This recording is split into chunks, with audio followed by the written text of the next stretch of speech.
हरे कृष्णा, राधे राधे दोस्तों। ओम गंगोत्री नमो नमः। आप सभी का मेरे YouTube चैनल वंदना काव्य में हार्दिक स्वागत है। आप सभी माताएं और बहनें, आज हमारे YouTube चैनल पे श्रवण कीजिएगा गर्भ कथा। गर्भ कथा में आज आप कुछ अलग जानेंगे।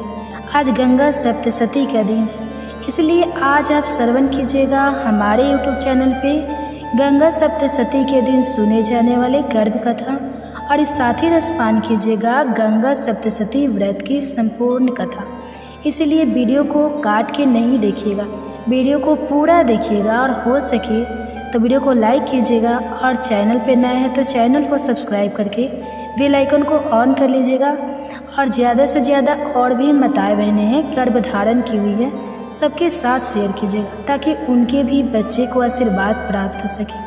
कहा जाता है कि ये गर्भ कथा की रसपान करने से जिन माताएं एवं बहनों की गोद नहीं भरी है, उन्हें ये कथा की रसपान करने से गंगा मैया की कृपा से उनकी गोद हमेशा के लिए भरता है, जल्दी ही भर जाता है। और जिन माताएं बहनों की गोद भर गई है, उनके गर्भ में पल रहे शिशु को आशीर्वाद प्राप्त होता है। इसलिए हम सभी माताएं मिलकर अपने बच्चे की जीवन मंगल की कामना करने के लिए आइए रसपान करते हैं गर्भ कथा की, गंगा सप्तशती के दिन सुने जाने वाले। इसलिए आपसे हाथ छोड़कर विनती है कि आप वीडियो को लाइक कीजिए और कमेंट्स में राधे राधे जरूर लिखिए याद से, और चैनल को साथ ही सब्सक्राइब कर लीजिए, क्योंकि यही एक चैनल है जो आपको वैदिक शास्त्रों से कथाएं लेकर आपके लिए और आपके शिशु के लिए लेकर आते हैं। तो एक सब्सक्राइब करना और लाइक करना तो बनता ही है। तो आप सबसे निवेदन है वीडियो को लाइक कीजिए, सब्सक्राइब कीजिए, और हो सके तो ज़्यादा से ज़्यादा और भी माताएं के पास शेयर कीजिए। तो आइए श्रवण करते हैं गर्भ कथा। ओम नमो गंगा विश्वरूपिणी नारायणी नमो नमः। ओम नमः शिवाय। हर हर गंगे, जय जय गंगे। बोलिए उमापति शिव शंकर भगवान की जय, श्री गंगा माता की जय। प्रिय भक्तजनों, हर साल ज्येष्ठ मास की शुक्ल पक्ष की 10वीं तिथि पर गंगा दशहरा का पर्व मनाया जाता है। गंगा दशहरा के दिन माता गंगा की पूजा करते हैं और स्नान दान करते हैं। माना जाता है कि इस दिन गंगा स्नान करने से व्यक्ति को अक्षय पुण्य की प्राप्ति होती है, साथ ही माँ गंगा का आशीर्वाद प्राप्त होता है। इस दिन सूर्य को अर्घ्य देने से व्यक्ति को आरोग्य की प्राप्ति होती है, और गंगा स्नान करने से सभी तरह के पाप, रोग, दोष और विपत्तियों से मुक्ति मिल जाती है और मोक्ष की प्राप्ति होती है। आप सभी को गंगा दशहरा पर्व की हार्दिक शुभकामनाएं। आज की इस वीडियो में मैं आपको सुनाने जा रही हूँ गंगा दशहरा के दिन सुनी जाने वाली गर्भ कथा। ये बड़ी ही अवतरण की बड़ी ही दुर्लभ कथा है। सती का व्रत दिन था। गांव की स्त्रियां शुद्ध वस्त्रों में माथे पर चंदन रोली लगाए गंगा तट पर एकत्र थी। व्रत की यह रात्रि विशेष मानी जाती थी। कहते हैं इस दिन देवी सती की आत्मा पृथ्वी पर आती है, और जो नारी सच्चे मन से संकल्प लेती है उसके गर्भ में देवतत्व प्रवेश करता है। उसी व्रत में एक स्त्री थी यशोदा, 30 वर्ष की, सरल, परित्यक्त परंतु श्रद्धावान। उस रात यशोदा ने एक अद्भुत स्वप्न देखा। स्वप्न में गंगा की जलधारा से एक सुनहरी किरण उठती है और कहती है, तेरे गर्भ में आने को मैं संकल्पित हूँ, तू माँ बनेगी उस शब्द की जो स्वयं गंगा है। स्वप्न से जागी यशोदा को लगा यह कोई दिव्य संकेत है। उसी क्षण उसने संकल्प लिया, यदि यह आशीर्वाद सत्य हो तो मैं इस गर्भ को गंगा शब्द की तरह पालूंगी। शुद्ध, निर्मल और प्रभामय होगा। गांव में तरह तरह की बातें हुई। बिना पति के गर्भवती, कोई साधु संत का खेल है या फिर से कोई देवी का करिश्मा। लेकिन यशोदा मौन थी। उसके मन में चल रहा था एक अव्यक्त स्वाद, उस शब्द के साथ जो गंगा बन चुका था। दिन प्रतिदिन उसके गर्भ में हलचल बढ़ती गई, पर वह हलचल शारीरिक से अधिक आध्यात्मिक थी।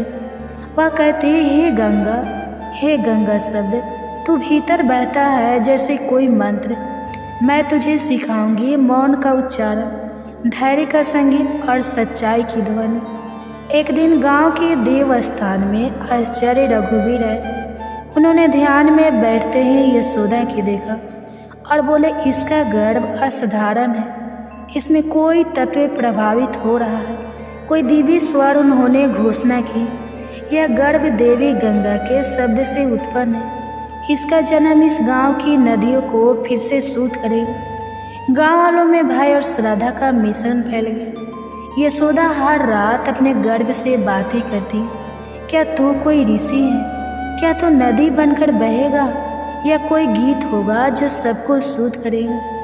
एक दिन उत्तर मिला, माँ मैं गंगा का शब्द हूँ, जो गिरेगा नहीं, जो जलेगा नहीं, जो सहेगा सब और फिर भी निर्मल रहेगा। उस दिन से यशोदा ने अपने घर में शंख ध्वनि, वेद मंत्र, जल पूजन और तुलसी सेवा आरंभ की।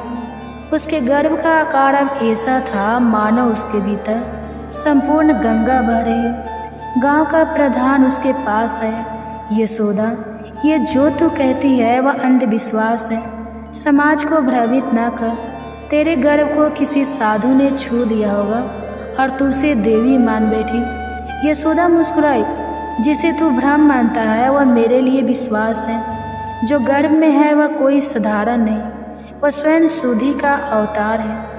उसके इस उत्तर ने गांव को दो भागों में बांट दिया, श्रद्धालु और सेवादी। उसी समय गांव की नदी सूख गई। लोग व्याकुल हो उठे। यशोदा को गर्भ में पीड़ा होने लगी। वह बोली, माँ गंगा ये कैसी पीड़ा है? उत्तर आया, जब नदी थमती है तो गर्भ भी भारी होता है। मुझे प्रवाह चाहिए, बहना चाहिए, तभी जीवन बनेगा। तब यशोदा ने प्रण किया, जब तक मेरी नदी नहीं बहेगी मैं जल नहीं ग्रहण करूंगी। गांव की अन्य स्त्रियां यशोदा के साथ आ गई। सभी ने मिलकर गड्ढे खोदे, कुएं साफ किए, वर्षा की प्रतीक्षा की और संकल्प लिया, हम यशोदा की गंगा को जन्म देंगे। यह एक माँ नहीं बल्कि स्त्रियों की संकल्प शक्ति थी। एक रात बिजली चमकी, वर्षा शुरू हुई और सूखी नदी में पुनः जल बहने लगा। उसी रात यशोदा को प्रसव पीड़ा हुई। गांव की दाइयाँ कहने लगी, ये कोई साधारण बच्चा नहीं है, इसका जन्म ऐसे हुआ जैसे जल टूटकर बहा हो। एक बालिका जन्मी, नेत्रों में नीला प्रकाश, माथे पर जल चीर और स्वर में वह शक्ति जो मंत्र की तरह लगती थी। यशोदा ने उसे नाम दिया गंगा शब्द। गंगा शब्द जब चलती तो उसके पैरों के नीचे की मिट्टी भीग जाती। वह जब गाती तो गांव के कुएं झकड़ित उठते। जब वह खेलती तो अन्य बच्चों को जल संरक्षण सिखाती। गांव ने समझा यह कोई साधारण कन्या नहीं, अपितु एक जीवित नदी है। गंगा शब्द ने जब 12 वर्ष की आयु में गंगा किनारे बैठकर पहला गीत गाया तो गांव की नदी में ऐसे बहाव आया जैसे वह किसी ऋषि की ऋचा हो। उसने कहा, माँ ने मुझे शब्द के रूप में पाला है। अब मैं हर गर्भवती स्त्री के भीतर वह प्रभाव बनना चाहती हूँ जिससे उनका गर्भ शुद्ध, पावन और दिव्य बने। उस दिन से सती के दिन यशोदा और गंगा शब्द की कथा सुनाई जाने लगी। यह कथा एक स्त्री के अकेलेपन, विश्वास, समाज से संघर्ष और अतः एक नदी शब्द के रूप में जीवन के पुनर्जन्म की कहानी बन गई। तो यह थी गंगा शब्द सती के दिन सुने जाने वाले गर्भ कथा। आपसे विनती है कि वीडियो अच्छी लगी है तो वीडियो को लाइक कीजिए और चैनल को याद से सब्सक्राइब कर लीजिए। और हाँ, कमेंट्स में राधे राधे जरूर लिखिए, लिख कर ही जाइए। अब सुनिए गंगा सप्तशती व्रत की कथा, उनके अवतरण की कथा। गंगा दशहरा की अब पौराणिक कथा सुनने से पहले जो भी माताएं बहनें भोलेनाथ जी को सच्चे हृदय से मानते हैं तो अब कमेंट्स में ओम नमः शिवाय, हर हर गंगे अवश्य लिखिए। मैं भगवान भोलेनाथ माता गंगा से प्रार्थना करती हूँ कि जो भी मनुष्य इस कथा को सुन रहा है उसके घर में सुख समृद्धि बनाए रखना, उसके सभी पापों को नष्ट कर देना। जय हो गंगा माता की जय हो। भोलेनाथ जी के सूर्यवंश में बाहु नाम के एक राजा हुए। वे बड़े ही धर्मपरायण राजा थे। वे अपनी प्रजा का पालन पुत्रों के समान करते थे। पापी और द्रोहियों को उचित दंड देते थे। जिससे समस्त प्रजा निर्भय होकर धर्म पूर्वक रहते थे। उनके राज्य में अन्य धन की कोई कमी नहीं थी, जिससे समस्त प्रजाजन वहाँ सुखपूर्वक निवास करती थी।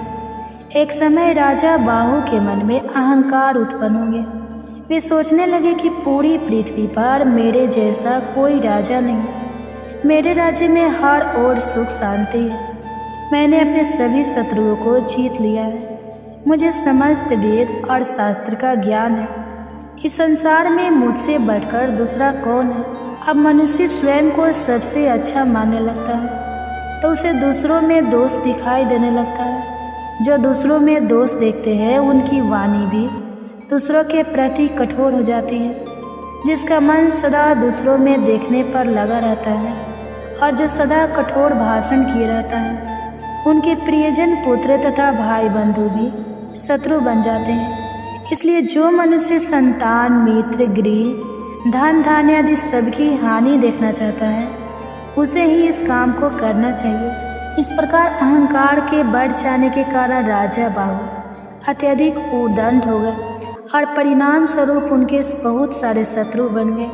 है और ताल जग कुल के क्षत्रियों से उनकी प्रलय शत्रुता हो गई और उनके साथ राजा बाहु का घोर युद्ध छिड़ गया। युद्ध में राजा बाहु परास्त हुए और दुखी होकर अपनी दोनों पत्नियों के साथ वन में चले गए और वही समय व्यतीत करने लगे। दुख और संताप से राजा बाहु का शरीर जर्जर हो गया और कुछ समय बाद वन में ही उन्होंने प्राण त्याग दिया। उस समय उनकी छोटी पत्नी गर्भवती थी। पति के गुजर जाने से उन्हें बहुत दुख हुआ। उन्होंने पति के साथ ही चिता में जलने का निश्चय कर लिया। उस स्थान से कुछ ही दूरी पर अड़मुनि का आश्रम था और मुनि परम तेजस्वी पुरुष थे। उन्हें तीनों कालों का ज्ञान था। जब उन्होंने राजा बाहु की उस पतिव्रता छोटी रानी को सती होते हुए देखा तो उनको मना करते हुए कहा कि हे देवी, तेरे गर्भ में शत्रुओं का नाश करने वाला चक्रवर्ती बालक है, इसलिए तुम चीता पर चढ़ने का साहस मत करो। वैसे भी शास्त्रों में गर्भवती स्त्री के सती होने का निषेध बताया गया है।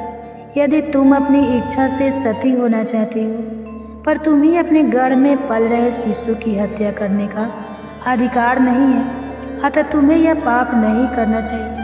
मुनि की इस प्रकार कहने पर रानी उनकी बात मान गई और फिर दोनों रानियों ने मिलकर पति का विधि पूर्वक अंतिम संस्कार किया और इसी के कहने पर मुनि के आश्रम में रहने चली गई। और मुनि के आश्रम में रहकर दोनों रानियां महर्षि की सेवा सत्कार में अपना समय बिताने लगी। पर छोटी रानी अपने पूर्व के संस्कारों के कारण धार्मिक कर्म में विशेष रुचि लेती और मुनि के सुंदर प्रवचनों को अपने हृदय में धारण करके हमेशा परमेश्वर के ध्यान और भजन में लीन रहा करती थी, जिससे बड़ी रानी के मन में उनके प्रति ईर्ष्या होने लगी। और एक दिन बड़ी रानी ने छोटी रानी को भोजन में जहर मिलाकर दे दिया, पर ईश्वर की कृपा से छोटी रानी पर उस जहर का कोई प्रभाव नहीं पड़ा और न ही गर्भ में पल रहे शिशु पर कोई प्रभाव पड़ा। समय आने पर छोटी रानी ने पुत्र को जन्म दिया और मुनि ने विष के साथ उत्पन्न हुए उस बालक का नाम सागर रख दिया। माता ने बालक सागर का बड़े प्रेम पूर्वक पालन पोषण किया। जब बालक सागर कुछ बड़ा हुआ तो और मुनि ने उसका यज्ञो पवित्र संस्कार किया और उसे शास्त्रों का अध्ययन कराया, साथ ही अस्त्र शस्त्रों की शिक्षा भी दी। और मुनि से शिक्षा पाकर बालक सागर बलवान, बुद्धिमान और धर्मात्मा हो गए। एक दिन सागर ने अपनी माता से पिता के बारे में जानना चाहा। तब माता ने उन्हें सारा वृत्तांत कह सुनाया कि किस प्रकार सागर के पिता शत्रुओं से हराकर वन में आए और यहाँ और मुनि के आश्रम में सागर का जन्म हुआ। सारी कथा को जानकर सागर को भीषण क्रोध आया और उन्होंने माता के सामने प्रतिज्ञा कर ली कि वो अपने पिता के शत्रुओं का नाश करेगा और अपना खोया हुआ राज्य वापस लेगा। तब माता से आज्ञा लेकर सागर और मुनि के पास पहुँचे और उनका आशीर्वाद लेकर वहाँ से प्रस्थान किया और अपने कुल गुरु महर्षि वशिष्ठ के पास पहुँचे। कुल गुरु वशिष्ठ से मिलकर उन्हें प्रणाम करके सागर ने उन्हें सब समाचार सुनाया। महर्षि वशिष्ठ सागर को देखकर बड़े ही प्रसन्न हुए और उन्हें अलग अलग प्रकार की देवी अस्त्र शस्त्र प्रदान की। इस प्रकार सभी देवी अस्त्र शस्त्रों से सुसज्जित होकर सागर कुल गुरु वशिष्ठ से आज्ञा लेकर अपने पिता के शत्रुओं से युद्ध करने पहुंच गए। सूरवीर सागर ने बहुत ही कम समय में अपने सभी शत्रुओं को पराजित किया। तब शक, यवन और बहुत से राजा अपने प्राण बचाने के लिए वशिष्ठ मुनि के शरण में पहुंचे। गुरु वशिष्ठ की बात मानकर सागर ने उन राजाओं को प्राण दान दे दिया। यह देखकर वशिष्ठ मुनि सागर पर बहुत ही प्रसन्न हुए और अन्य तपस्वी मुनियों के साथ लेकर सागर का राज्य अभिषेक किया। इसके बाद राजा सागर और मुनि के आश्रम पर गए और उनकी आज्ञा लेकर अपनी दोनों माता को अपने साथ राजमहल ले आए और सुखपूर्वक रहने लगे। अयोध्या के राजा सागर की 2 पत्नियां थीं। उन्होंने 2 विवाह किए। पहली का नाम केसनी और दूसरी का नाम सुमति थी।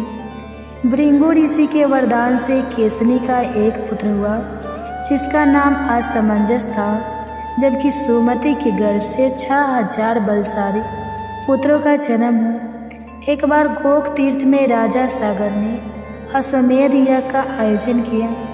राजा इंद्र ने सोचा यदि राजा सागर ने अश्वमेध यज्ञ कर लिया तो शायद वे इंद्र आसन पर भी कब्जा कर सकते हैं। इसलिए इंद्रदेव ने राजा के अश्व को चुरा लिया और अश्व की खोज में राजा सागर ने अपने 6000 पुत्रों को भेजा। इन पुत्रों ने 60 योजन भूमि खोद डाली जिससे सागर या समुद्र की उत्पत्ति हुई। पृथ्वी को खोदने के क्रम में सागर के 6000 पुत्रों ने अश्वमेध यज्ञ के घोड़े को पाताल में देखा। वह घोड़ा भगवान विष्णु के अवतार कपिल मुनि के आश्रम में घास चर रहा था। इंद्र ने उस घोड़े को चुराकर वहीं पर छुपा रखा था। सागर के पुत्रों ने कपिल मुनि के साथ अभद्र व्यवहार किया। अब ध्यानस्थ मुनि ने अपनी आंखें खोली और सागर के पुत्रों को अपनी हुंकार से भस्म कर दिया। इधर समय व्यतीत होने लगा। जब राजा सागर के 6000 पुत्र वापस नहीं आए तो राजा सागर ने अपने 6000 पुत्रों की खोज में अपने पौत्र अंशुमन को भेजा। अंशुमन ने जब अपने चाचा की राख देखी तो वे द्रवित हो गए। ब्रह्मा ने अंशुमन से कहा, देवी गंगा को आकाश से पृथ्वी पर उतारने का यत्न करो, वही सागर के 60,000 पुत्रों को मुक्ति प्रदान करेगी।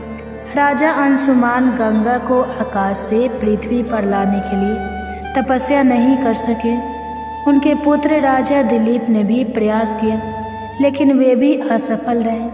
तब राजा दिलीप के पुत्र राजा भागीरथ ने गंगा को पृथ्वी पर उतारने के लिए बड़ी ही कठोर तपस्या की। राजा भागीरथ की तपस्या से प्रसन्न होकर ब्रह्मा जी ने गंगा को पृथ्वी पर उतारने की अनुमति दे दी। लेकिन गंगा ने कहा, आकाश से पृथ्वी पर उतरने के क्रम में उनके प्रभाव को संभाल पाना असंभव होगा। यह कार्य भगवान शिव के बिना संभव नहीं है। राजा भागीरथ ने भगवान शिव को भी अपनी कठोर तपस्या से प्रसन्न किया।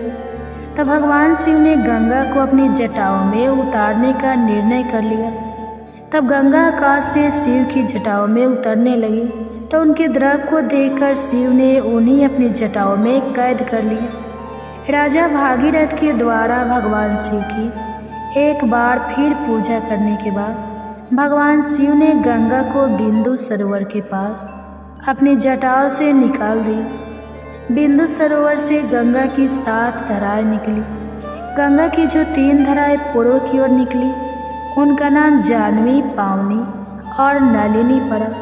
नलिनी नदी को ही आज हम ब्रह्मपुत्र नदी के रूप में जानते हैं। पश्चिम दिशा की ओर गंगा की जो 3 अन्य धाराएं निकली जिनका नाम सूच, सीता और सिंधु पड़ा। दक्षिण दिशा की ओर स्वयं गंगा राजा भागीरथ के पीछे पीछे चली। मार्ग में गंगा के प्रभाव को देखकर तपस्विनी महामुनि जनक क्रोधित हो गए क्योंकि वे तपस्या कर रहे थे। गंगा के प्रभाव से उनकी तपस्या में विघ्न आ रहा था तो उन्होंने गंगा को पी लिया। राजा भागीरथ के अनुरोध करने पर महामुनि जनों को क्रोध शांत हुआ और उन्होंने गंगा को अपने कानों के छिद्र के रास्ते प्रभावित कर दिया। इसी वजह से गंगा का नाम जानवी भी पड़ा। राजा भागीरथ के पीछे पीछे गंगा समुद्र तक आए और इसके बाद पाताल में प्रवेश कर गए। पाताल में राजा सागर की 60,000 पुत्रों के राख को गंगा ने स्पर्श किया और उन सभी पुत्रों को स्वर्ग लोक की प्राप्ति हुई। इसलिए राजा भागीरथ के नाम पर गंगा का एक अन्य नाम भागीरथी भी पड़ा। गंगा की पृथ्वी पर अवतरण के बाद ब्रह्मा जी ने वरदान दिया कि जो भी गंगा के जल से स्नान करेगा उसे जन्म और मृत्यु के चक्र से मुक्ति मिल जाएगी। जो भी इस गंगा अवतरण के दिन, गंगा दशा के दिन गंगा में डुबकी लगाएगा उसके 10 पाप स्वतः ही नष्ट हो जाएंगे और उसके घर में सुख समृद्धि का आवाज सदैव बना रहेगा। भोलेनाथ उसे सदैव प्रसन्न रहेंगे। तो एक बार आप सभी भक्त प्रेम से बोलिए गंगा माता की जय हो, गंगा मैया की जय। जैसे आपने भागीरथ के कार्य को सिद्ध किया, उनके पूर्वजों को मुक्ति दिलाए, वैसे ही इस कथा कहने वाले को, सुनने वाले और कहने वाले को कारा भरने वाले सभी भक्तों पर अपनी कृपा बनाए रखें। पार्वती पति हर हर महादेव। प्रिय भक्तजनों, इस कथा को पूर्ण करने के लिए अब आप आगे सुनिए गंगा गर्भ कथा, कृष्ण के जन्म के समय की स्तुति।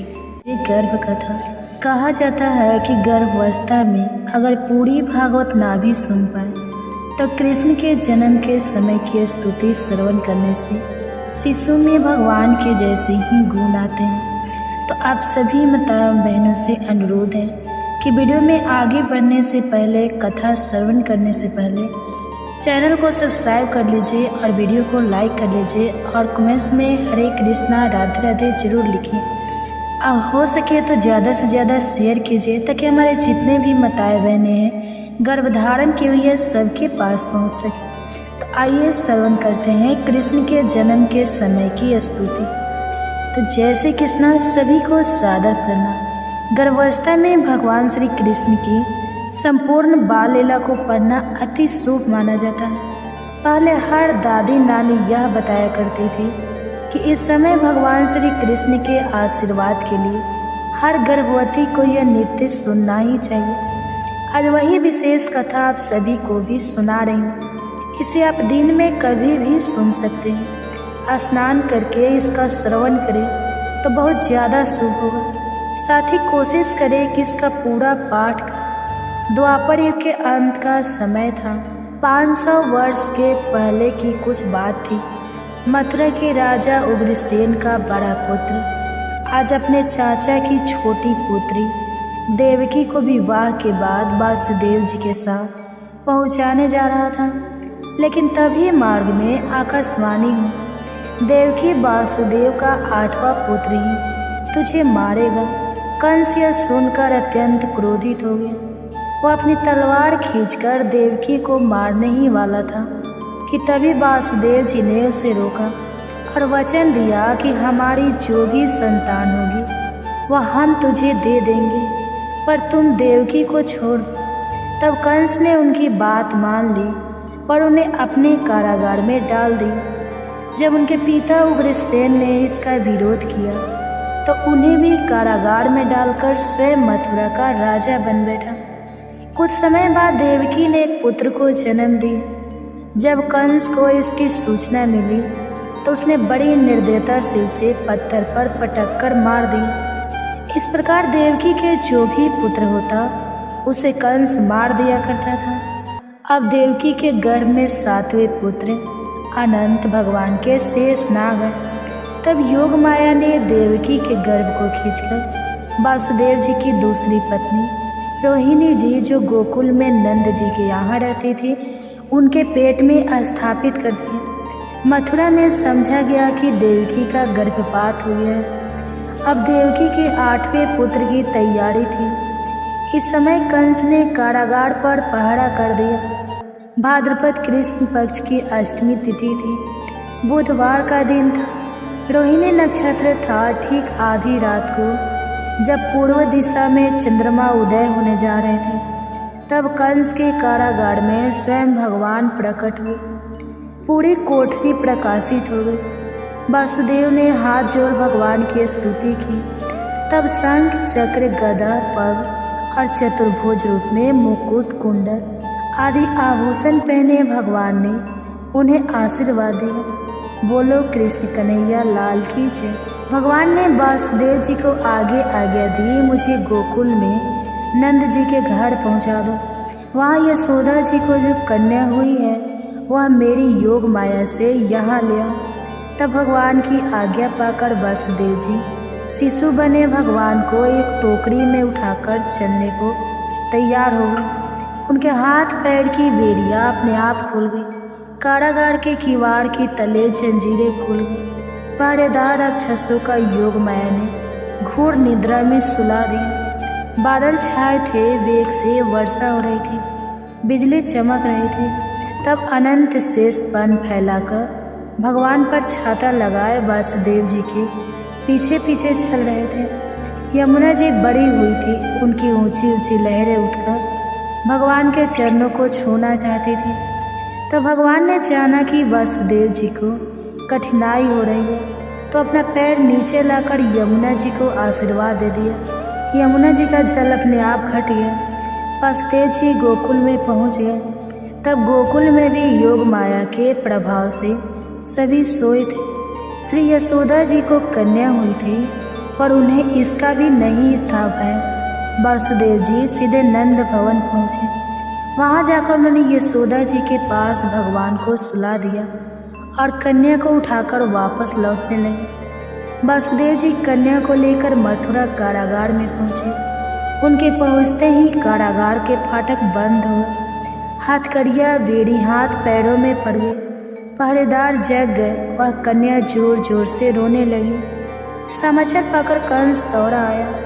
उसने उस कन्या को देवकी से छीनकर पत्थर पर पटकना चाहा, किंतु उसके हाथ से छूटकर कन्या आकाश में चली गई। अष्टभुजा देवी का रूप धारण करके कंस से कहा, तुझे मारने वाला कहीं और उत्पन्न हो गया है, और जोर जोर से हंसते हुए अदृश्य हो गए। यह सुनकर कंस को बड़ा दुख हुआ, पर अब उसका अंत समय निकट था। इसलिए विपरीत बुद्धि वाले रक्षा मंत्रियों ने सलाह दी कि आसपास उत्पन्न हुए सभी नवजात बालकों को मारने के लिए दैत्य नियुक्त कर देना चाहिए। अब कंस द्वारा नियुक्त एक पूतना राक्षसी भगवान के जन्मोत्सव के दिन नंद भवन पहुंची। उसने सुंदर रूप धारण किया था। अपने स्तनों में हलाहल विष लगा रखा था। पालने में सोए भगवान को गोद में उठाकर वो अपने स्तन पिलाने लगी। भगवान उसके दुष्ट भाव जानकर दूध के साथ उसके प्राण भी पीने लगे। वह छटपटा नहीं लगी। वह अब अपने राक्षसी रूप में आकर भागने लगी, पर भगवान उसकी छाड़ पर वैसे ही चिपके रहे। वह दूर जाकर गिर पड़ी और तब उसने अपने प्राण त्याग दिए। पीछे दौड़ती गोपियों ने भगवान का शुक्रिया कर बाल स्वरूप भगवान को उठाया और घर लिए। जब भगवान 27 दिन के हुए, उनका जन्म नक्षत्र आया, तब उन्होंने पहली बार अपनी करवट ली। उस दिन जन्म नक्षत्र का उत्सव मनाया जा रहा था। यशोदा माँ ने उन्हें एक बैलगाड़ी के नीचे पालना डालकर सुला दिया। कुछ देर बाद जब भगवान की नींद खुली तो माँ का दूध पीने के लिए पाँव उछाल उछाल कर रोने लगी। उनके कोमल से पैर का धक्का लगते ही बैलगाड़ी उलट गई। उस पर रखे दूध, दही, मक्खन, घी आदि के बर्तन फूट गए। गाड़ी पलटने के शब्द को सुनकर गोपियाँ दौड़ पड़ी। उन्होंने भगवान को वहाँ से उठा लिया। ये समझ नहीं पा रही थी इतने छोटे से बालक से यह गाड़ी कैसे उलट सकती है।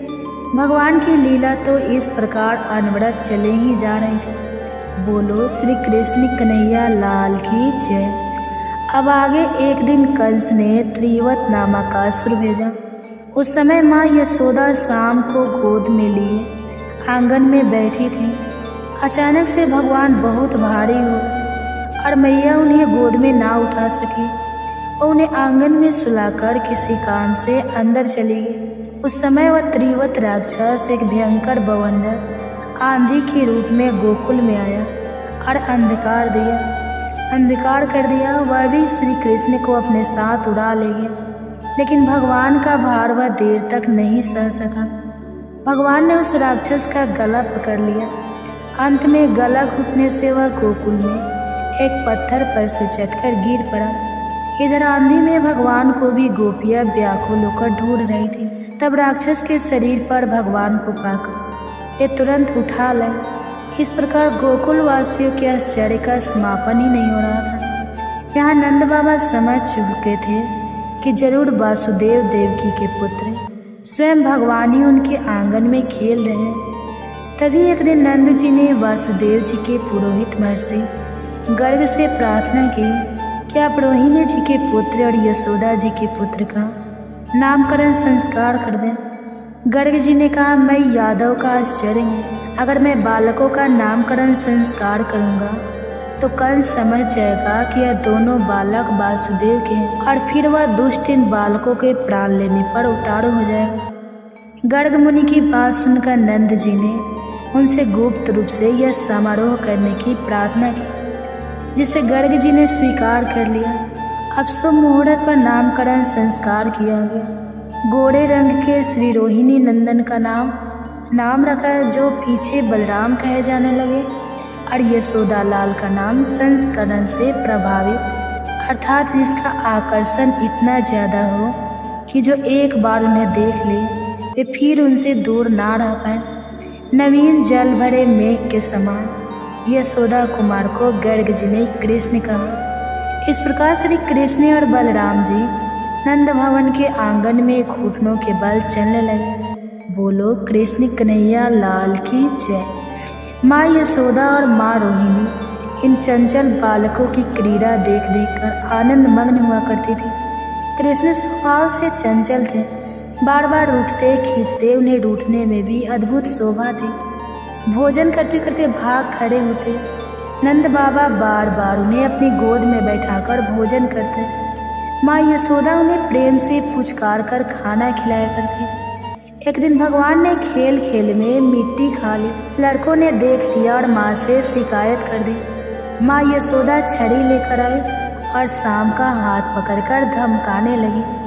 मिट्टी खाने से बच्चे बीमार हो जाते हैं और यह बुरा स्वभाव बालक में ना पड़े, इसलिए माँ धमका रही थी। डांट के कारण रोते रोते श्री कृष्ण ने कहा, मैया मैंने मिट्टी नहीं खाई। माँ ने मुंह खोलकर दिखाने के लिए कहा।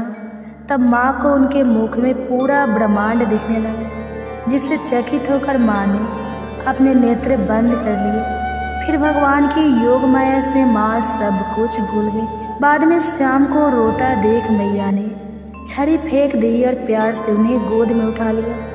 गोकुल की सभी गोपियाँ भी मन ही मन यही चाहती थी कि कृष्ण उनके घर आवे, दही माखन खा जाए। भक्त वत्सल भगवान उनकी इच्छा जानकर गोप बालकों को अपने साथ ले जाकर किसी के घर में चुपचाप घुस जाते। वहाँ पर रखी दही माखन के बर्तन फोड़ देते।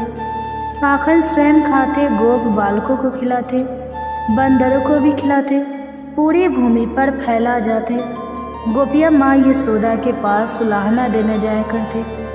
उलाहना देने के बहाने भी वे केवल श्री कृष्ण का सुंदर मुख देखने जाते, क्योंकि जब उलाहना सुनकर माँ कृष्ण को डांटना चाहती तब गोपियाँ स्वयं ही उन्हें रोक देती, कहती कृष्ण को कुछ ना कहो मैया। इस प्रकार गोकुल में भगवान की लीला सब और प्रेम बिखर रही थी। एक बार गोपियों को इंद्र यज्ञ की तैयारी में भेजकर माँ यशोदा बड़े सवेरे दही मतने लगे। इतने में श्याम सुंदर की नींद टूट गई। वे माँ का दूध पीने के लिए मचलने लगे। माँ उन्हें गोद में लेकर स्तनपान कराने लगी, लेकिन इतने में ही चूल्हे पर चढ़ा दूध उफान का दिखाई दिया।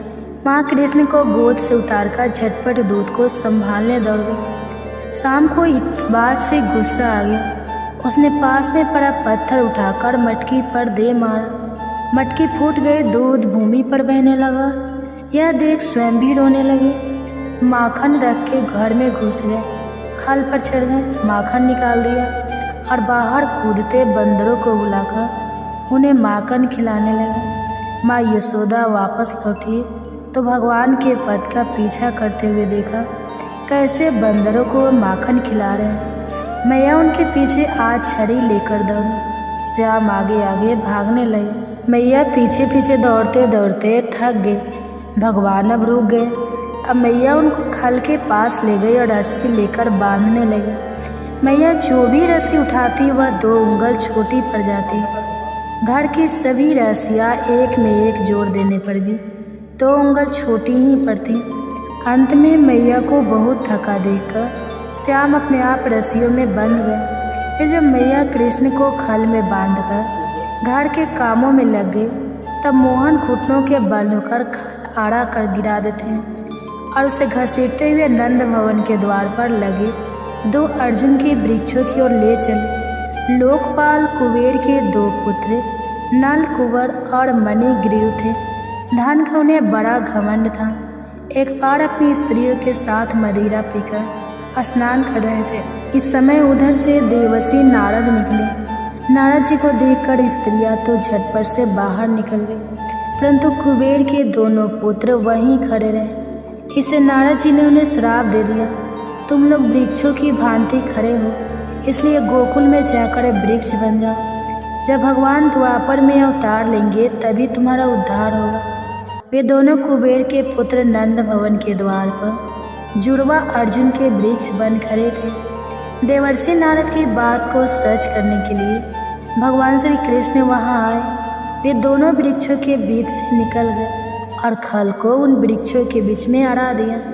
फिर खल को खींचने लगे। इससे दोनों अर्जुन के वृक्ष जड़ से उखड़कर गिर पड़े। उनमें से प्रकाशमान देवता रूपी धारी नल कुंवर और मणिग्रीव प्रकट हुए। भगवान की स्तुति कर भगवान की आज्ञा पाकर अब वे अपने लोक चले गए। वृक्षों को गिरने का बड़ा भारी शब्द सुनकर नंद बाबा और दूसरे गोप वहां दौड़े चले आए। नंद बाबा ने कृष्ण को बंधन से खोलकर प्यार से उन्हें गोद में उठा लिया। इस प्रकार भगवान की नित्य लीला सबको वहां अचंभित कर रही थी। एक दिन एक फल बेचने वाला फल ले लो पुकारता है। गोकुल में नंद भवन के सामने है। श्री कृष्ण उससे फल खरीदने के लिए अपनी अंजलि में धान लेकर चले, लेकिन उनकी अंगुलियों के बीच से धान मार्ग में ही गिरता जाता था। जब वे फल वाले के पास पहुँचे तो अंजलि का सारा धान गिर चुका था। फल वाली ने बिना कुछ लिए ही उनकी अंजलि में खूब सारे फल भर दिए। अब घर जाकर देखा तो उसकी फलों की टोकरी रत्नों से भरी थी।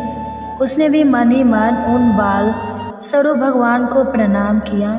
बोलो कृष्ण कन्हैया लाल की जय। गर्भ कथा।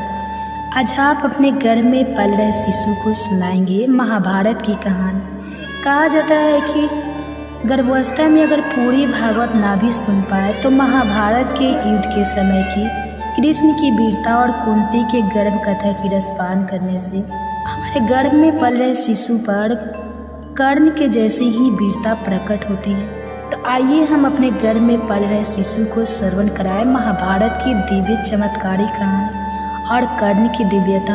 अगर कहानी अच्छी लगेगी तो वीडियो को लाइक कीजिएगा और चैनल पर नए हैं तो चैनल को सब्सक्राइब करके बेल आइकन को ऑन कर लीजिएगा, ताकि ऐसे ही गर्भ कथा की नोटिफिकेशन की वीडियो आप सभी माँ के पास सबसे पहले पहुँचे। हो सके तो ज़्यादा से ज़्यादा शेयर कीजिए। तो आइए श्रवण करते हैं। कमेंट्स बॉक्स में राधे राधे जरूर लिखिएगा। याद से आपकी कमेंट्स का हमें इंतज़ार रहेगा। महाभारत की कथा जितनी वीरता, धर्म और युद्ध की है उतनी ही मातृत्व, त्याग और स्त्री शक्ति की भी है। कुंती पांडव की जननी न केवल एक रानी थी, बल्कि वह एक ऐसी स्त्री थी जिनका जीवन संघर्ष, रहस्य और अध्यात्म से भरा था। यह गर्भ कथा उस कुंती की है जिन्होंने समय से पहले माँ बनने का अनुभव किया और फिर जीवन भर उस मातृत्व को अपने हृदय में छिपा कर जिया। कुंती का जन्म राजा सूरसेन के घर हुआ था और बचपन में ही उन्होंने अपने मामा कंस को सौंप दिया गया था। बाद में राजा कांति भोज ने उन्हें गोद लिया, इसलिए उनका नाम कुंती पड़ा। कुंती का बचपन राजसी ऐश्वर्य में भी था, लेकिन वे बचपन से ही गंभीर, विदुषी और जिज्ञासु स्वभाव की थी। वे वैदिक शास्त्रों, तप और ब्रह्मचर्य के महत्व को समझती थी। यही कारण था कि उन्होंने स्वयं सेविका की तरह ऋषियों की सेवा की और विशेष रूप से ऋषि दुर्वासा को तृप्त किया। एक दिन ऋषि दुर्वासा उनके महल में अतिथि बनकर आए। क्रोधी स्वभाव के लिए प्रसिद्ध दुर्वासा को कुंती ने अत्यंत श्रद्धा से सेवा देकर प्रसन्न किया। इससे प्रसन्न होकर ऋषि ने उन्हें एक दिव्य मंत्र दिया। इस मंत्र को यदि तुम किसी भी देवता का स्मरण कर उच्चारण करोगी तो वह देवता प्रकट होकर तुम्हें संतान की प्राप्ति कराएगा। कुंती मंत्र के प्रभाव को लेकर अत्यंत जिज्ञासु, परंतु बाल्य अवस्था और अनुभवहीनता के कारण उन्होंने एक दिन प्रातः काल सूर्यदेव का स्मरण करते हुए मंत्र का प्रयोग कर डाला। मंत्र के प्रभाव से स्वयं सूर्यदेव प्रकट हुए। कुंती भयभीत हो गई। उन्होंने सूर्यदेव से प्रार्थना की कि वह लौट जाए, परंतु देवता बोले, मंत्र की शक्ति से मैं उपस्थित हुआ हूँ, अब लौटना संभव नहीं। तुम्हारे गर्भ में मेरा तेजस्वी पुत्र होगा। कुंती के गर्भ में एक तेजस्वी बालक का बीज पड़ा। यह उनके लिए एक अद्वितीय अनुभव था। अविवाहित होकर गर्भवती होना उस युग में सामाजिक लांछन का कारण था। कुंती का शरीर दिव्यता से दबकने लगा, परंतु मन में भय, लज्जा और असमंजस ने घर कर लिया। उन्होंने 9 महीनों तक गर्भ को छिपा कर रखा। समय पूरा हुआ और कुंती ने एक दिव्य बालक को जन्म दिया। वह अद्भुत सौंदर्य का स्वर्ण कवच और कुंडलों से युक्त था, साक्षात सूर्य पुत्र कर्ण। परंतु विवाह पूर्व संतान होने के कलंक से बचने के लिए और समाज की आलोचना से बचने हेतु कुंती ने अपने नवजात को एक डिब्बे में रखकर नदी में प्रभावित कर दिया। उस क्षण ने कुंती को एक आजीवन पीड़ा दे दी। माँ होकर अपने शिशु को त्यागना किसी भी स्त्री के लिए एक असहनीय निर्णय होता है। यह मातृत्व का सबसे गहन त्याग था। बाद में कुंती का विवाह हस्तिनापुर के महाराज पांडु से हुआ। पांडु धर्मपरायण, वीर और नीतिज्ञ थे। विवाह के उपरांत कुंती ने महाराज पांडु के साथ हिमालय की ओर गमन किया, जहाँ उन्होंने तपस्या और ध्यान में जीवन बिताया। पांडु ने एक बार वन में अनजाने में एक ऋषि को मृग समझकर मार दिया। उस ऋषि ने श्राप दिया कि यदि पांडु स्त्री संग करेगा तो उसकी मृत्यु हो जाएगी। इस श्राप ने पांडु को अत्यंत व्यथित कर दिया। वह संतानहीन रह जाने से दुखी थे। कुंती ने पांडु को अपना वह रहस्य बताया। दुर्वासा द्वारा प्रदत्त मंत्र देवताओं से संतान की प्राप्ति की शक्ति। पांडु के आग्रह पर कुंती ने धर्मराज यम को आगान किया, जिसे युधिष्ठिर का जन्म हुआ। धर्म, संयम और विवेक का प्रतीक। फिर वायुदेव को स्मरण कर भीम का जन्म हुआ, बल, साहस और क्रोध का स्वरूप। फिर इंद्र का आवाहन कर अर्जुन का जन्म हुआ, दिव्य शौर्य, निपुणता और धर्म के रक्षक। पांडु की दूसरी पत्नी माद्री भी संतान चाहती थी। कुंती ने उदारता से उन्हें मंत्र का उपयोग करने की अनुमति दी। माद्री ने अश्विनी कुमारों का आवाहन किया, जिनसे नकुल और सहदेव का जन्म हुआ। इस प्रकार कुंती 5 पांडव की माँ बनी, 3 अपने गर्भ से और 2 सहमातृत्व से। एक दिन पांडु अपनी कामना पर नियंत्रण ना रख सके और माद्री से संग कर बैठे। उसी क्षण श्राप के अनुसार उनकी मृत्यु हो गई। माद्री ने अपने प्रायश्चित स्वरूप सती हो जाना उचित समझा और 5 बालक कुंती के सानिध्य में रह गए। कुंती एक विधवा माँ बनकर 5 पुत्रों को लेकर हस्तिनापुर लौटी। वहाँ उनके लिए नए संघर्षों का दौर आरंभ। जब कर्ण ने द्रौपदी स्वयंवर में भाग लिया और अर्जुन ने स्पर्धा की, तब कुंती ने उसे देखा। उनका हृदय विदीर्ण हो उठा। यह वही पुत्र था जिसे उन्होंने जन्म के बाद त्यागा था। कुंती ने बाद में एकांत में कर्ण से भेंट की, उसे सत्य बताया, लेकिन कर्ण ने अपने दैत्य और पालनकर्ता अधिरथ से मिले। प्रेम के कारण पांडव का साथ नहीं दिया। यह एक माँ के लिए हृदय विदारक अनुभव था, एक पुत्र से मिलने पर भी उसे खो देने का। महाभारत युद्ध की पूर्व संध्या पर कुंती ने कर्ण से प्रार्थना की कि वह 5 पांडव को न मारे। कर्ण ने वचन दिया कि वह अर्जुन को छोड़ किसी पांडव को नहीं मारेगा। यह एक माँ की अंतिम आशा थी। जो दो विरोधी पक्षों में बटी हुई थी, एक और उसका त्यागा हुआ पुत्र और दूसरी ओर वे जिनका पालन पोषण उसने किया। कर्ण की मृत्यु के बाद कुंती ने युधिष्ठिर को सत्य बताया कि कर्ण उनका ज्येष्ठ भ्राता था। यह सुनकर युधिष्ठिर को आत्मगालीन हुई और उन्होंने कहा कि अब वे राज सिंहासन नहीं लेंगे। कुंती की स्वीकार उचित किसी साहसिक निर्णय से कम नहीं थी, परंतु यह भी सत्य था कि अब पछताने से कुछ नहीं बदल सकता था। महाभारत के बाद कुंती ने धृतराष्ट्र, गांधारी और विदुर के साथ वन को प्रस्थान किया। उन्होंने तपस्या की, ध्यान किया और अतः वन में ही अपनी देह त्याग दी। उनका जीवन एक सन्यासिनी का रहा, जिसने नारी होकर भी महानताओं की गाथा। कुंती की गर्भ कथा केवल एक स्त्री की जीवनी नहीं है, वह एक समग्र नारी अनुभव है, जहाँ प्रेम, त्याग, मर्तित्व, साहस, धर्म और पीड़ा सब समाहित है। उन्होंने धर्म के मार्ग पर चलते हुए वह सब सहज एक साधारण नारी के लिए असंभव था। कुंती की गर्भ कथा आज भी प्रत्येक स्त्री के हृदय में प्रतिध्वनित होती है, जो अपने जीवन में संघर्षों के बीच मर्तित्व और मर्यादा को साथ लेकर चलती है। उनकी जे गर्भ कथा माताओं बहनें, आपसे अनुरोध है कि वीडियो को पूरा देखिएगा।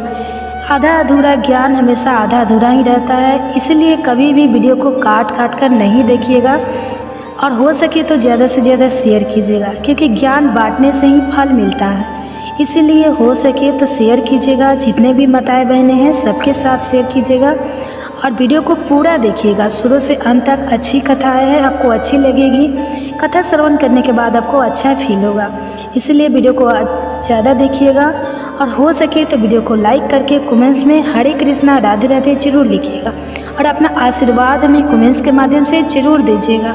आप सभी का बहुत बहुत धन्यवाद, जो आप सबने मुझे इतना प्यार देते हैं, मेरे वीडियो को इतना प्यार देते हैं और इतनी गहरे से समझते हैं और कथा की रसपान करते हैं। तो चलिए एक बहुत ही प्रेरणादायक कहानी आज सुना रही हूँ। गर्भ में मिला ज्ञान, अभिमन्यु की एक सच्ची कहानी। आपसे अनुरोध है, हाथ जोड़कर विनती है कि वीडियो को पूरा देखिए शुरू से लेकर अंत तक। अच्छी कहानियाँ हैं, अच्छी लगेगी आपको। गर्भ में पल रहा शिशु भी आनंद लेगा।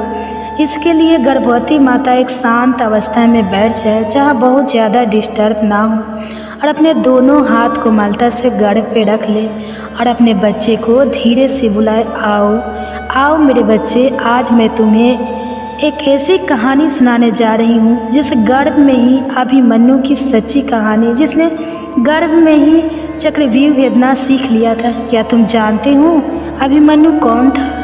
आओ मैं तुम्हें आज विस्तार से सुनाने जा रही हूँ। तो चलिए श्रवण करते हैं। क्या आपने कभी सुना है कि एक बच्चा अपनी माँ के गर्भ में ही युद्ध की सबसे जटिल रणनीति सीख गया?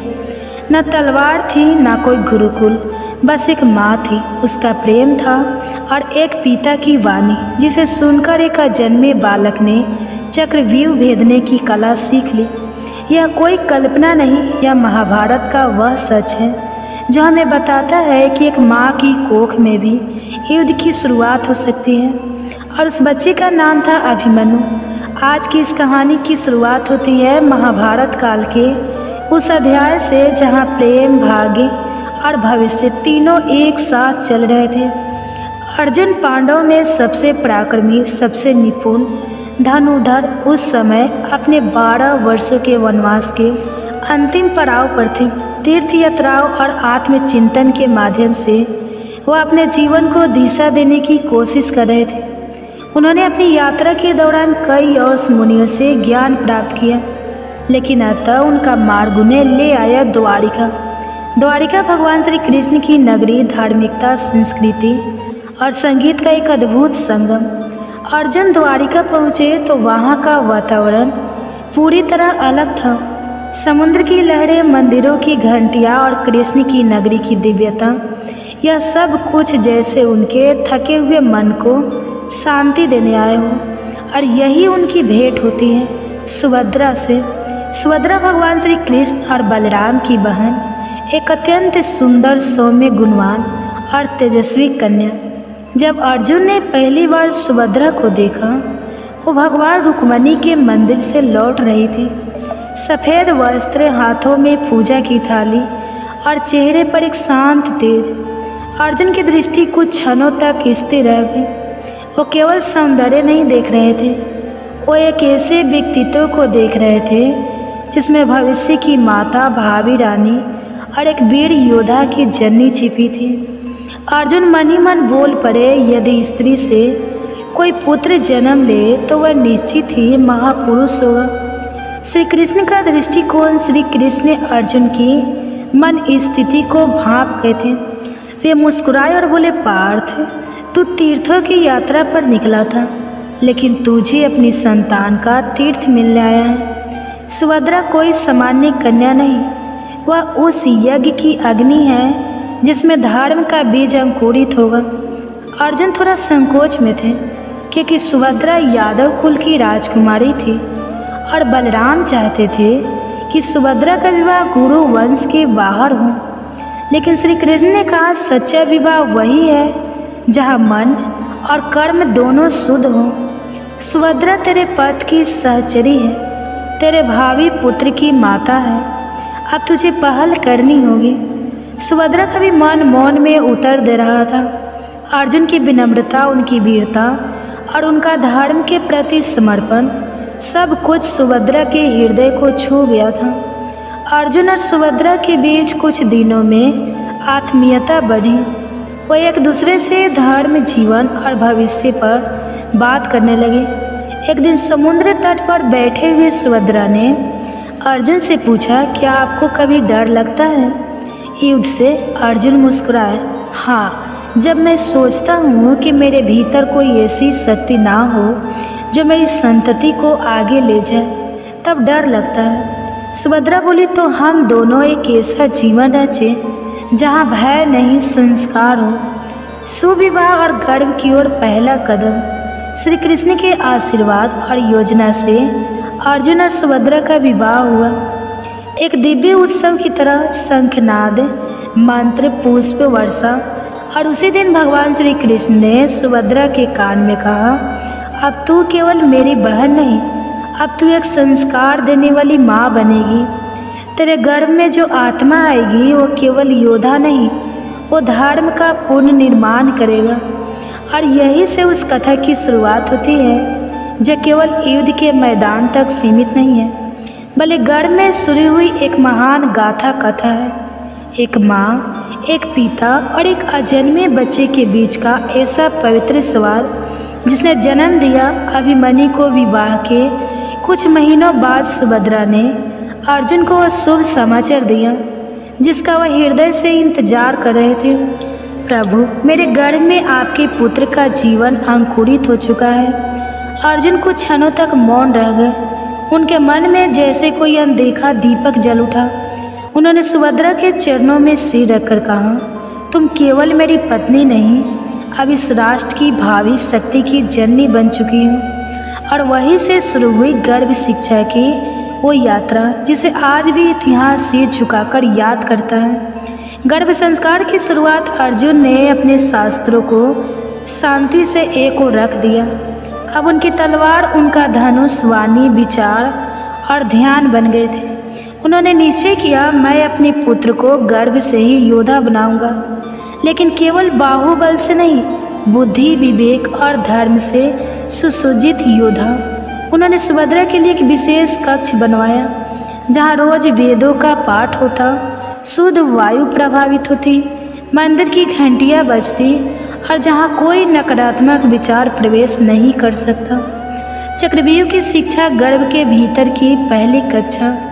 एक दिन जब सुभद्रा 7वें महीने में थी, अर्जुन उन्हें लेकर महल के उद्यान में बैठे।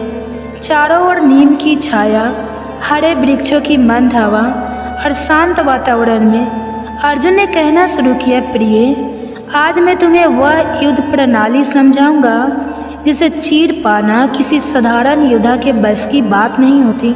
इसका नाम है चक्रव्यूह। सुभद्रा ने उत्सुकता से कहा, क्या यह रचना युद्ध को जीतने का उपाय है?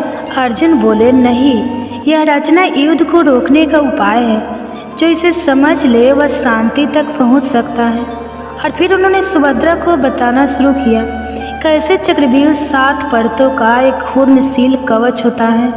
हर परत एक भ्रूण है, हर द्वार पर एक महारथी होता है और प्रवेश करते करते योद्धा अपने आप को भूल जाता है। गर्भ में सुन रहा था कोई जब अर्जुन यह सब समझा रहे थे। सुभद्रा तो केवल श्रोता थी, लेकिन कोई और था जो हर शब्द को आत्मा की गहराई से सुन रहा था। वो था अजन्मा अभिमन्यु, गर्भ में परंतु पूर्ण चेतना में। जैसे जैसे अर्जुन चक्रव्यूह की परतों की बात करते, अभिमन्यु की गति बढ़ती जाती। सुभद्रा ने अर्जुन का हाथ पकड़ा और कहा, मुझे लगता है मेरा गर्भ मुझे उत्तर दे रहा है। अर्जुन मुस्कुराए और बोले, वह कोई साधारण आत्मा नहीं है, उसे यह ज्ञान अब आत्मा की स्मृति में अंकित हो रहा है। अधूरी शिक्षा एक नियति लेकर जब अर्जुन 7वीं परत तक पहुँचे और बाहर निकलने की विधि बताने ही वाले थे, सुभद्रा को अचानक नींद आने लगी।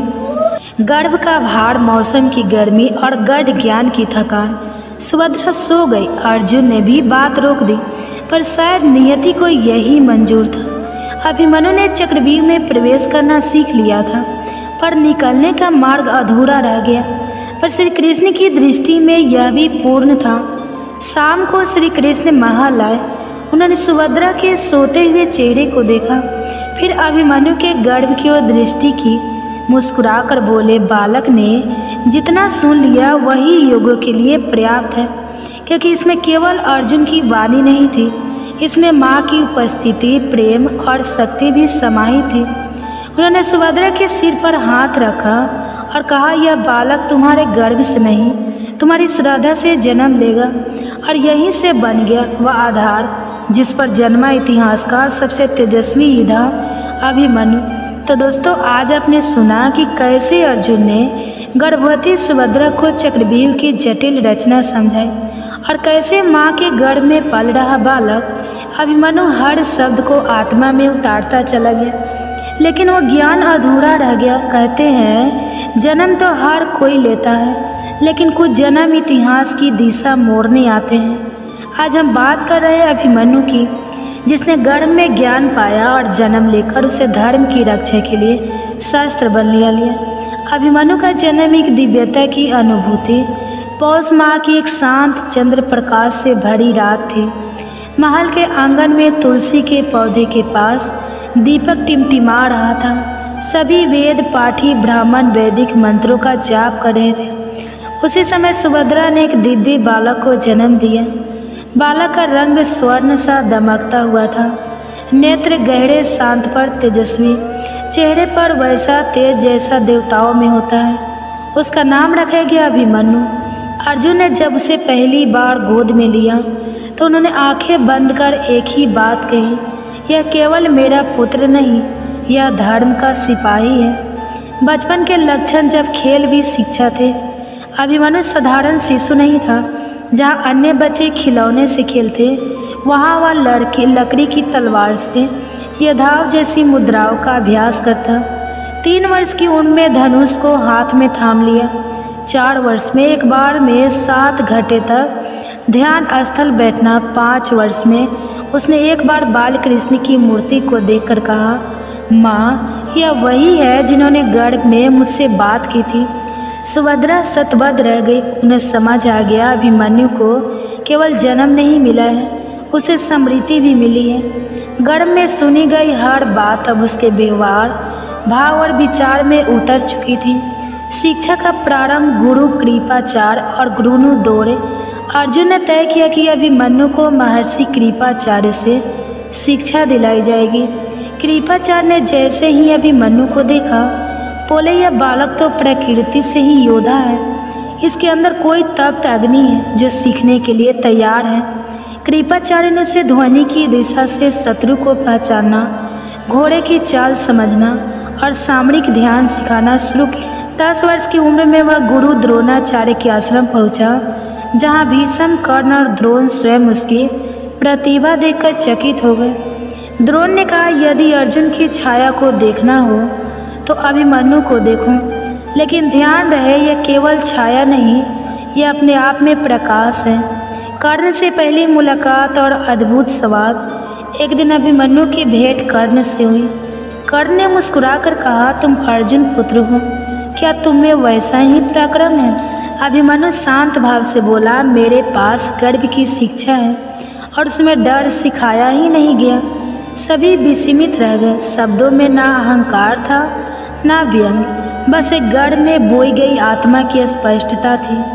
कृष्ण का आशीर्वाद। श्री कृष्ण ने जब अभिमन्यु को पहली बार ध्यान करते देखा तो बोले, इस बालक को अब मेरी जरूरत नहीं है, यह स्वयं स्वर बन चुका है। श्री कृष्ण ने एक दिन सुभद्रा से कहा, बहन, तूने जो गर्भ में सुना, जो बोला, उसी से इस बालक की आत्मा बनी है। तूने केवल एक शरीर नहीं रचा, तूने धर्म का भविष्य गढ़ा है। संक्षेप में अभिमन्यु का जन्म ध्यान, श्रद्धा और ज्ञान से सींचा गया था। उसके खेल अभ्यास थे, उसकी चुप्पी ध्यान था, उसकी मुस्कान आश्वासन थी। अभिमन्यु वो था जो गर्भ की गहराइयों में ज्ञान को पहचान चुका था और अब समय आने पर उसे संसार के सामने दिखाने वाला था। अगले भाग में जानेंगे जब कुरुक्षेत्र का युद्ध आया और कैसे 16 साल का एक बालक एक पूरी सेना के सामने अकेला खड़ा हो गया और इस तरह जन्म हुआ अभिमन्यु का। वो बालक जो गर्भ में ही युद्ध की शिक्षा लेकर आया, एक ऐसा योद्धा जिसकी आभा बचपन से ही सबको चौंका देती थी। पर दोस्तों, यह तो बस शुरुआत है, क्योंकि अब शुरू होगी उसकी असली शिक्षा, वो साधना, वो सीख जो उसे बनाएगी महाभारत के युद्ध का सबसे वीर योद्धा।